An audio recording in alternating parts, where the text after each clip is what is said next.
Cover নেওয়ার মতো শুধুমাত্র গাছ এবং ওয়ালগুলোই আছে তার কাছে।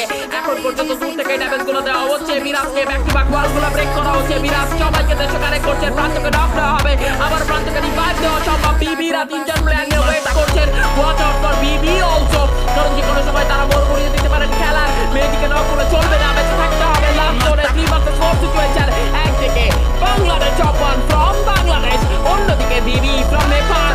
নেপাল নাকি বাংলাদেশ, কারা করবে এই বুইয়া? Man to man advantage Bangladesh top ওয়ানের কাছে, পজিশন অ্যাডভান্টেজ বাংলাদেশ টপ ওয়ানের কাছে। ব্যবহার করা হবে ক্লু ইউএমপি, রস্কারের ব্যবহার, সামনে যে ঢুকবে টাইম টাইমের ব্যবহার হবে। বাবুকে নক দেওয়া হয়েছে। ও মাই গড, নো নো নো, এটা হতে পারে না। এই বুইয়া বাংলাদেশ টপ ওয়ান যদি মিস করেন, এটা একটা বড় চোখ হবে। প্রান্তর ব্যাক 7, রাইট প্রান্ত is back in form and আরো একটা নক দেওয়া হবে মেহেদী। প্রান্তর ব্যাক 7 শটগুলো করবে।